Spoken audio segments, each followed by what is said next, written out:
Hello everyone, welcome to our channel education hotspot. So guys, हम लोगों ने जो इग्नू एमए सोशियोलॉजी के सेकेंड ईयर के आपके सब्जेक्ट MSOE 002 यानी कि डायस्पोरा एंड ट्रांसनेशनल कम्युनिटीज़ का फरवरी 2021 का क्वेश्चन पेपर करना स्टार्ट करा था। अपने प्रीवियस वीडियो में हम लोग क्वेश्चन नंबर 1 डिस्कस कर चुके हैं। So this is the question number 2 of MSOE 2, that is highlight the main patterns of migration from India. अब माइग्रेशन का बेसिक मीनिंग जो है वो क्या होता है पहले ये जान लेते हैं। वैसे तो मोस्टली सबको पता होगा नाम से, एंड देन पैटर्न्स देखेंगे किस किस वे में किस किस तरीके से माइग्रेशन हो रहा है इंडिया से बाहर। तो माइग्रेशन की अगर हम बात करें, माइग्रेशन मतलब प्रवास, मतलब क्या होता है एक जगह से दूसरी जगह शिफ्ट होना। The movement of people from one place to another, whether internally मतलब इंडिया में अगर आप कहीं भी मूव कर रहे हो दैट इज ऑल्सो माइग्रेशन, या एक्सटर्नली अगर आप मूव कर रहे हो तो हम उसे क्या कहते हैं, हम उसे माइग्रेशन कहते हैं। और बिना इधर उधर की बात करें, सीधे डायरेक्ट अगर हम बात करें तो हमारे टोटल 5 पैटर्न होते हैं, जिनमें से 3 देखिए कुछ पैटर्न, कुछ तरीके जो थे जब ब्रिटिशर यहाँ पे थे यानी प्री कॉलोनियल रूल या कॉलोनियल रूल के टाइम पे भी चल रहे थे, एंड कुछ पैटर्न जो है वो आज तक भी चल रहे हैं, मतलब पोस्ट कॉलोनियल रूल भी चीजें कंटिन्यूटी में चल रही हैं। आज की डेट में भी लोग बाहर जा रहे हैं, पढ़ने जा रहे हैं, जॉब करने जा रहे हैं, मल्टीपल पर्पज से लोग बाहर जा रहे हैं और वहां पे सेटल जो है वो हो रहे हैं। तो अगर हम बात करते हैं आगे फर्दर 5 टाइप्स की, तो वो कौन कौन से टाइप है एक बार देख लेते हैं। पहला जो टाइप है वो है आपका इंडेंटेड लेबर इमिग्रेशन। देखो समझ में आ जाएगा, लेकिन जो ये हेडिंग्स होती है ना, पैटर्न्स की जो हेडिंग है वो आपको याद रखनी पड़ेगी। अब पूछो याद कैसे रखें, एग्जाम में आंसर कैसे लिखेंगे, ये सब बातें तो कोई ऑप्शन नहीं है, हेडिंग आपको याद ही रखनी पड़ेगी। तो पहला हमारा रहता है इंडेंटेड लेबर इमिग्रेशन। तो यहाँ पे क्या होता है, इस पर्टिकुलर प्रोसेस के अकॉर्डिंग थाउजेंड ऑफ इंडियन को ट्रांसपोर्ट किया गया अलग अलग पार्ट में to various colonies of the European power. अब यूरोप ने सिर्फ इंडिया पे कब्जा नहीं कर रखा था ना, लाइक अगर हम बात करें ब्रिटेन की, ब्रिटिशर की, तो ब्रिटिशर ने सिर्फ इंडिया पे कब्जा नहीं कर रखा था, इंडिया को ही अपनी कॉलोनी नहीं बना रखा था। There are multiple other countries जो क्या थी, जो ब्रिटेन की कॉलोनी थी। तो यहाँ पे भी ये चीज है कि आपकी जो अलग अलग कॉलोनीज थी वहां पे वर्कर की, लेबर की जरूरत पड़ती थी, तो इंडिया से पिक करा और उन्हें बाहर काम करने के लिए भेज दिया दूसरी अपनी कॉलोनीज में। तो ये जो कंसेप्ट था ये इंडेंटेड लेबर इमिग्रेशन का था। ये जनरली जो हो रहा था ये हो रहा था, वैसे ऐसा नहीं इसके अलावा बिल्कुल नहीं हो रहा था, बट मेनली जो होता था शुगर प्लांटेशन के लिए, बाहर जो शुगर इंडस्ट्री थी मेनली ये उनके लिए जो था ये माइग्रेशन उस फॉर्म में होता था। और जब स्लेवरी एंड हुई 1833, जब ट्रेड मतलब स्लेव ट्रेड चलता था ना, तो स्लेवरी वाला कंसेप्ट जब एंड हुआ तो एंड कंटिन्यूड, ये कब से स्टार्ट हुआ 1833 से, और कब तक चला 1920 तक ये कंसेप्ट हमें देखने को मिला। कौन सा, इंडेंटेड लेबर इमिग्रेशन वाला पैटर्न। आगे हम बात करते हैं सेकेंड टाइप ऑफ पैटर्न की, तो ये है हमारा कंगागनी या मैस्ट्री लेबर इमिग्रेशन। तो देखो थोड़ा वर्ड के बारे में जानते हैं। ये जो आपका कंगागनी वर्ड है, कंगागनी, ये वर्ड जो आया है ये तमिल वर्ड कंकनी से आया है। जो तमिल वर्ड आपका कंकनी है, जिसका उसका मतलब होता है ओवरसीर, ठीक है, मतलब किसी चीज पे नजर रखना, किसी चीज को देखना। और ये जो आपका है आपका प्रॉपर कंगनी वर्ड में से ही निकला गया एक वर्ड है मैस्ट्री, जिसका तमिल में मतलब होता है सुपरवाइजर, किसी चीज पे नजर रखना, किसी भी एक्टिविटी को सुपरवाइज करना। अब डिफरेंस क्या था, ये जो आपका पर्टिकुलर था कंगनी, यहाँ पे हम रिक्रूट करते थे। रिक्रूट होता है लोगों को काम पे रखना, लोगों को काम के लिए बुलाना, कहलाता है रिक्रूटमेंट। तो यहाँ पे जो रिक्रूटमेंट था वो साइलन एंड मलाया में हो रहा था। वही मेस्ट्री जो वर्ड यूज किया जाता था वो बर्मा में जो रिक्रूटमेंट हो रहा था उसके लिए यूज किया जाता था। डिफरेंस इतना ही है, मीनिंग बाकी सेम ही है दोनों का, मतलब अलग अलग एरिया के बेसिस पे कि कहाँ कहाँ आप ट्रांसपोर्ट कर रहे हो या माइग्रेट कर रहे हो काम के रिगार्डिंग, उसके हिसाब से नाम जो था वो थोड़ा सा अलग हो जाता था। इस पर्टिकुलर मेथड में लेबर जो थे वो तमिल के विलेज से रिक्रूट किए जाते थे, और लेबर जो थे वो लीगली फ्री होते थे। लीगली फ्री होने का क्या मतलब है कि जैसे देखो इंडिया में जो फैक्ट्रीज एक्ट, यहाँ पे जब फैक्ट्री वाला कंसेप्ट चल रहा था ना, जब ब्रिटिशर लेबर्स को आपके नॉर्थ ईस्ट वाले रीजन में ले जाते थे ट्रेड करने के लिए, तो वो लोग क्या करते थे, वो एक कॉन्ट्रैक्ट साइन करवा लेते थे कि भैया आप इतने साल तक यहाँ से तो जाओगे नहीं, आप इतने साल से पहले हम आपको यहाँ से जाने नहीं देंगे, आप अपनी फैमिली से मिलना। और तब तो ना फोन थे, ना वीडियो कॉल थी, ना कोई कंसेप्ट था, तो मिलना फैमिली से ये तो बहुत बड़ी प्रॉब्लम थी। तभी तो जो लोग टी प्लांटेशन में लगे इंगेज थे वर्कर्स, वो लोग भी अगेंस्ट थे। तो जब ब्रिटिशर के खिलाफ मूवमेंट स्टार्ट हुआ था, INC का जो लास्ट वाले मूवमेंट आवाज उठाई जा रही थी, तब उन लोगों ने भी उस मूवमेंट में क्या करा था, पार्टिसिपेशन किया था। ठीक है, तो ये चीज है लीगली फ्री ये रहते थे, यहाँ पे कोई बाउंड नहीं था, कॉन्ट्रैक्ट बना हुआ है आपके साथ इतने साल का, आपको इतने टाइम काम करना ही करना है। Now the next one is passage immigration. Passage मतलब काइंड ऑफ, देखो पैसेज का जनरल मतलब आप लोगों को अगर पता होगा, आप लोगों ने सुना होगा, तो पैसेज का मतलब रास्ता होता है। तो यहाँ पे आपके जनरली जो इंडेंडर्ड मेस्ट्री कांगनी सिस्टम था, इनको 1938 में सबको खत्म कर दिया गया, अबॉलिश कर दिया गया। माइग्रेशन लेकिन इसके बाद भी चल रहा था, और मैं कह रही हूँ माइग्रेशन तो आज तक चल रहा है। सिस्टम खत्म होने का मतलब ये थोड़ी था माइग्रेशन खत्म या आज खत्म हो गया। स्टीडी माइग्रेशन, स्टीडी मतलब होता है स्लो, धीरे धीरे स्लोली माइग्रेशन चल रहा था ट्रेडिंग कम्युनिटीज का, जो लोग ट्रेड करते थे, गुजरात एंड पंजाब के जो लोग बिजनेस में ट्रेड में एंगेज थे, वो जनरली साउथ अफ्रीका और ईस्ट अफ्रीका की तरफ जाते हुए, मतलब बिजनेस करते हुए, और वहां पे मूवमेंट उनका हमें माइग्रेशन देखने को मिला। इसी में आगे हम बात करें south India to south east Asia, generally जो लोग जाते थे वो मेनली रेल कंस्ट्रक्शन के लिए जाते थे। उस समय रेलवेज वगैरह का काम चल रहा था, कंस्ट्रक्शन चल रही थी अच्छी खासी। तो जो लोग साउथ इंडिया से, साउथ इंडिया वाले एरिया की तरफ से आपके जो साउथ ईस्ट एशिया की तरफ जाते थे, वो मेनली रेल कंस्ट्रक्शन के लिए जा रहे थे। और ये खुद अपना आने जाने का पैसेज जो होता है ना, रास्ता किराया, पैसेज खुद पे करते थे, और इनका भी कोई प्रॉपर कॉन्ट्रैक्ट जो था, ये किसी कॉन्ट्रैक्ट में बाउंड नहीं थे। तो आपके कांगनी सिस्टम भी, पैसेज सिस्टम भी कोई कॉन्ट्रैक्ट नहीं बनाया था यूरोपियन पावर ने कि हम आपको इतने साल के लिए बाउंड कर रहे हैं। फिर बात आती है ब्रेन ड्रेन की। देखो ब्रेन ड्रेन का सिंपल सा कॉन्सेप्ट समझो, और बहुत से लोगों को पता भी होगा। ड्रेन मतलब होता है कि कोई चीज वेस्ट जा रही है, बह के जा रही है, नाली में जाना, ठीक है, वेस्ट जाना। ब्रेन ड्रेन क्या होता था, आपने पढ़ाई लिखाई की यहाँ पे पूरे इंडिया में, आपकी पढ़ाई पे खर्चा किया गया, गवर्नमेंट ने करा, आप लोगों ने करा, मतलब सब कुछ आपने पढ़ाई, technical skills, knowledge, know how सब यहाँ से सीखा। एंड जब बात आई पे बैक करने की, रीपे करने की, तब आप जाके फॉरेन में सेटल हो गए, आप अपनी सर्विसेज वहां दे रहे हो।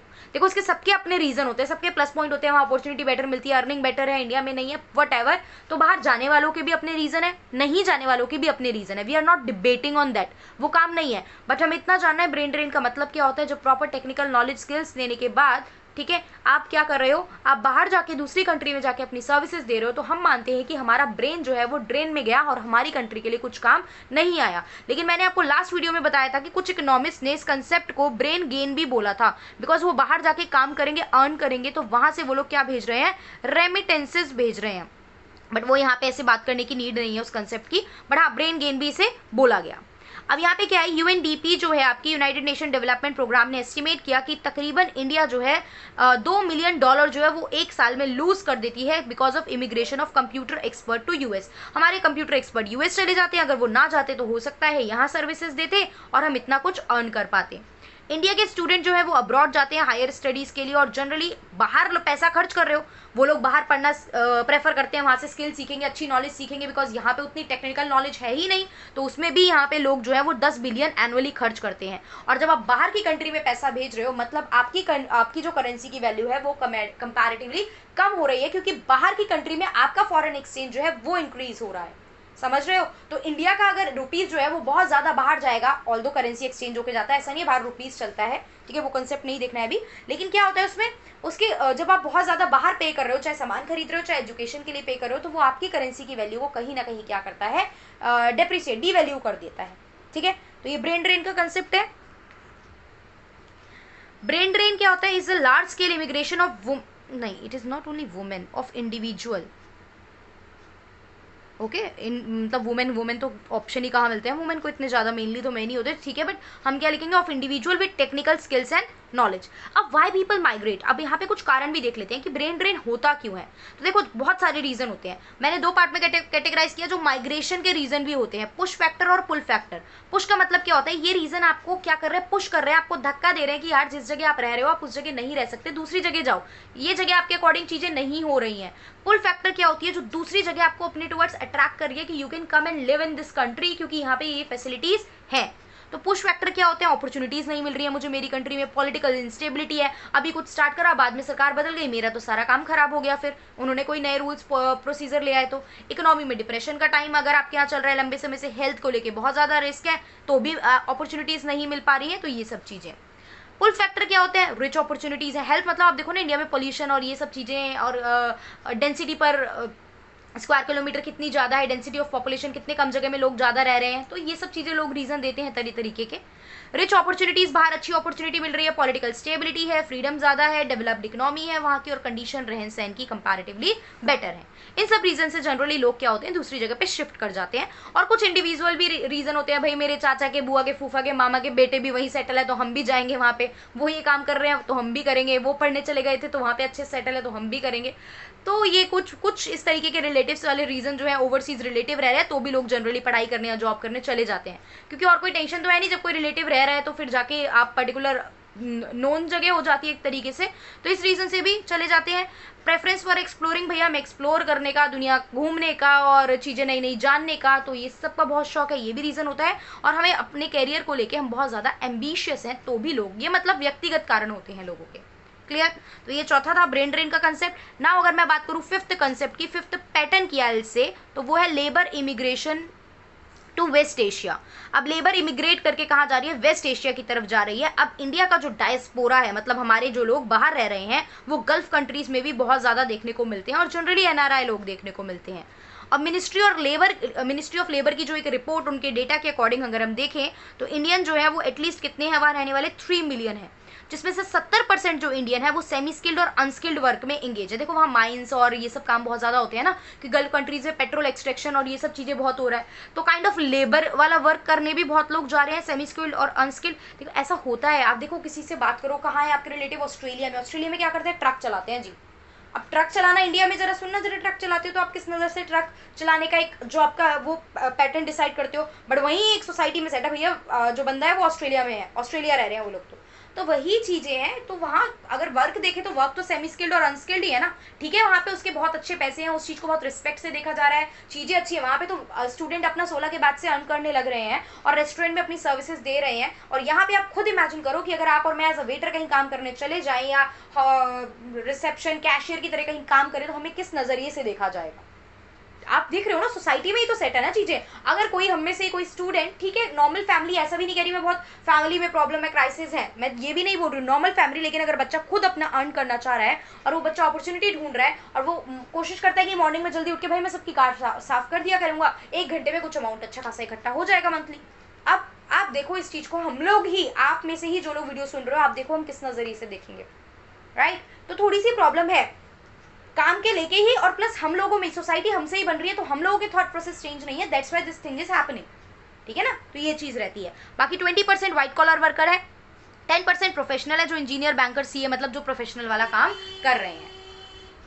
तो आई होप यहाँ पे पैटर्न्स क्लियर हो गए। टोटल 5 पैटर्न है, एग्जाम में आएगा तो सीधे सीधे 5 पैटर्न लिख के आने हैं। मैं 10 के 10 क्वेश्चन डिस्कस करूंगी, 2 ईयर के पेपर भी डिस्कस हो गए, तो एग्जाम में 5 क्वेश्चन बहुत बहुत प्यार से कर पाओगे और बहुत अच्छे नंबर स्कोर कर पाओगे। थोड़ा सा ट्रस्ट रखो, थोड़ा सा पेशेंस रखो, साथ में पढ़ो। वीडियो देखने के बाद थोड़ा सा लाइक करो, कमेंट करके भी बताओ, थोड़ा सा नहीं, आई मीन वीडियो लाइक करो और कमेंट करके मुझे बताइए कि वीडियो हेल्प कर रही है, so that I will get motivated. Last time भी बच्चे बिल्कुल लास्ट टाइम तक कनेक्टेड रहे थे, वीडियो बल्कि बहुत लेट बनाना स्टार्ट किया था। फॉर एग्जाम्पल अगर आपका एग्जाम जिस दिन था उससे मैंने 1-2 दिन पहले, 2-3 दिन पहले ही वीडियोस क्वेश्चन आंसर फॉर्मेट में बनानी स्टार्ट की थी। अभी वी हैव अराउंड 23 है, 7 दिन यहाँ के आपके 7-8 दिन मिल जाएंगे, टोटल 9-10 दिन का एवरेज में लगा के चल रही हूँ। हमारे पास 9 to 10 डेज हैं अभी अवेलेबल। इन 10 डेज में बहुत कुछ हो सकता है, जो अब तक पूरे साल नहीं किया, अब तक नहीं पढ़े हो, इन 10 डेज में मिरेकल हो सकता है, ट्रस्ट मी गाइस। बस वीडियोस देख के चलो और मुझे थोड़ा सा मोटिवेट करने के लिए कमेंट करके चलो कि हाँ चीजें समझ में आ रही हैं, अच्छा लग रहा है, सो दैट, बस इतना ही, इससे ज्यादा कुछ नहीं। बार बार मैं बोलूंगी भी नहीं, वीडियो को लाइक करो, सब्सक्राइब करो, कमेंट करो, nothing, I will not use this word again and again. बस हाँ, वीडियो देख रहे हो, डाउट है कमेंट करके पूछो। इंस्टा पे मैं तुरंत रिप्लाई करती हूँ, एवरीवन नोज, जो लोग मुझसे कॉन्टैक्ट में, अगर कोई डाउट है तो इंस्टा पे जिन लोगों ने डाउट पूछे हैं तुरंत रिप्लाई मिलता है। टेलीग्राम जरूर ज्वाइन कर लो, बिकॉज पीडीएफ जो है वो मैं टेलीग्राम पे आप लोगों के साथ शेयर करूंगी। Okay, so that's all for this video. Thank you for watching. Very soon we'll cover the next question also.